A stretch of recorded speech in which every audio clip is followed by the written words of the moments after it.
হরে কৃষ্ণা, রাধে রাধে বন্ধুরা। আমাদের চ্যানেল আমাদের সকলকে স্বাগত। সকল বৈষ্ণব ভক্তবৃন্দের চরণে আমার প্রণাম।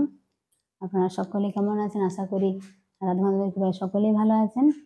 তো আজকে আপনাদের বলবো যে কোন কোন দিন তুলসীপত্র তুলবেন আর কোন কোন দিন তুলসীপত্র তুলবেন না। কারণ দেখুন, অনেকে এটা মনে সন্দেহ থাকে যে আমরা কোন দিন তুলবো এবং তুলসী গাছে কোন দিন জল দেবো, কোন দিন জল দেবো না, এসব অনেক রকম নিয়ম রয়েছে।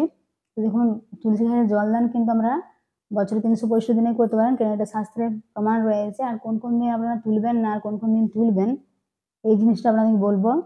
তো যারা আমাদের চ্যানেল নতুন, অবশ্যই আমাদের চ্যানেলটি সাবস্ক্রাইব করবেন, পাশের বেল আইকনটা প্রেস করবেন নিত্য নতুন ভিডিও দেখার জন্য। আর সামনে আসছে দোল পূর্ণিমা বন্ধুরা, আমরা দোল পূর্ণিমার ভিডিও একটা দিয়েছি, এবং এবারে দোল পূর্ণিমা যে গৌর পূর্ণিমার দিনে রয়েছে চন্দ্রগ্রহণ। তো আপনারা সেই ভিডিওগুলো দেখে নেবেন। চন্দ্রগ্রহণের একটা ভিডিও রয়েছে আমাদের চ্যানেলে অলরেডি। আর আমরা বৃন্দাবনে যাচ্ছি। তো আবার দেখুন, এবারে পড়েছে যেহেতু সোমবার 10 তারিখ পড়েছে আমলকি একাদশী। তো আপনাদের বলেছিলাম যে বৃন্দাবনে একটা আমলকির বাগান রয়েছে, অনেক আমলকি বৃক্ষ রয়েছে। কারণ এই দিন আমলকি যদি আপনারা দর্শন করেন তাহলে কিন্তু গোদানের ফল লাভ করতে পারবেন। আপনাদেরকে সেই ভিডিও দিয়েছে একটা আমলকি একাদশীর ভিডিও, আপনারা সেটাও দেখে নেবেন। সেদিন আমলকি গ্রহণ করবেন আপনারা, আর ভগবানকেও আমলকি দিবেন, তারপরে সেটা প্রসাদ হিসেবে পাবেন অল্প। তো আমরা সেই সবগুলো আপনাদের দেখাবো। তো আপনারা যারা বৃন্দাবনে আসতে চান আমাদের সাথে যোগাযোগ করবেন, আমরা একটা নাম্বার দিয়ে দেবো। আমাদের এখানে থাকার ব্যবস্থাও রয়েছে, এছাড়া 2 টাইম কৃষ্ণ প্রসাদের ব্যবস্থাও রয়েছে, এবং বৃন্দাবনের সমস্ত মন্দিরগুলো সুন্দর করে দর্শন করানো হবে।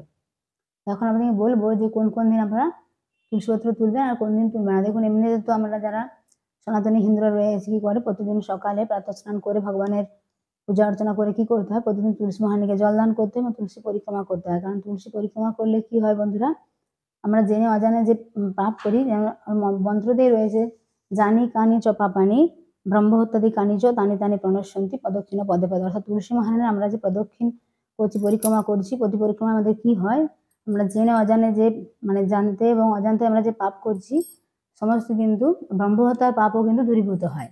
আর তুলসী মহারানীর দর্শন করলেও কিন্তু সমস্ত পাপ দূরীভূত হয়। স্পর্শ করলে তুলসী মহারানী আপনারা প্রতিদিন দর্শনও যদি করেন তাহলেও কিন্তু অনেক ভালো। তো আপনারা কোন দিন তুলবেন আর কোন দিন তুলবেন না, দেখুন এমনিতে তো বলা হয় অনেক সময় যে দ্বাদশী তুলসীপত্র চয়ন একদম নিষিদ্ধ। আরও কয়েকটা দিন রয়েছে, সেই দিনগুলো আপনারা যদি না তুলেন তাহলে কিন্তু ভালো।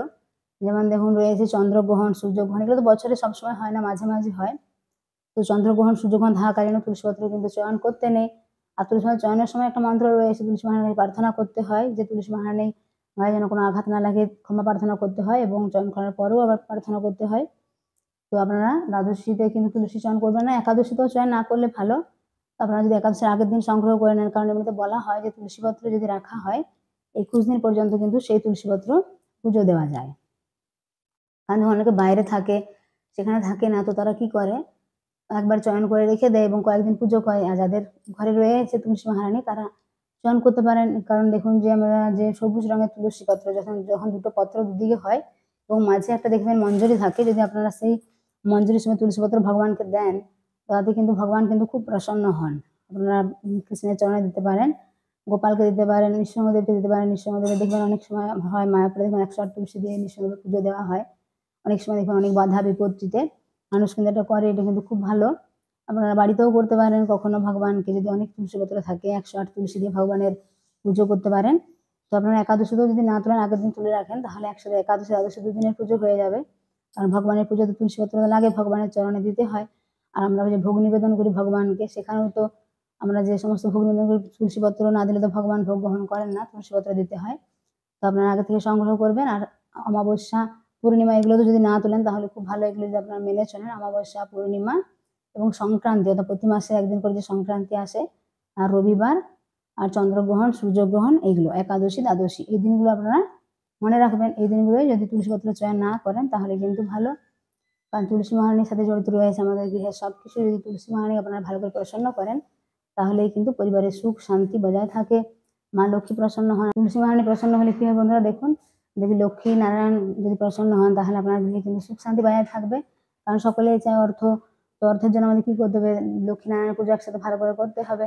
তো আমরা তো কি করি, ভগবান শ্রীকৃষ্ণের পুজো করি, তার জন্য কি হবে, তুলসী মহারানীর ভালো করে যদি সেবা পূজা আমরা করি তাহলে কিন্তু তুলসী মহারানী যদি প্রসন্ন হন তাহলে গৃহেও কিন্তু সুখ শান্তি বজায় থাকবে। তো আপনারা সবসময় লক্ষ্য রাখবেন তুলসী মহারানীর চারিপাশ যেন পরিষ্কার পরিচ্ছন্ন থাকে, সেখানে যেন কোনো নোংরা আবর্জনা যদি না থাকে আশেপাশে তাহলে কিন্তু এটা একটা ক্ষতি হয়, মানে তুলসী মহারানী রুষ্ট হন। তার জন্য আমাদের চারিপাশ পরিষ্কার রাখতে প্রতিদিন জল অর্পণ করবেন, পরিক্রমা করবেন, এগুলো আপনারা করবেন।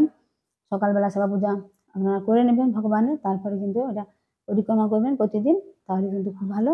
যারা আমাদের চ্যানেল নতুন অবশ্যই আমাদের চ্যানেলটি সাবস্ক্রাইব করে পাশের বেল আইকনটা প্রেস করবেন নিত্য নতুন ভিডিও দেখার জন্য। আর বৃন্দাবনে আসতে হলে আমাদের সাথে যোগাযোগ করবেন।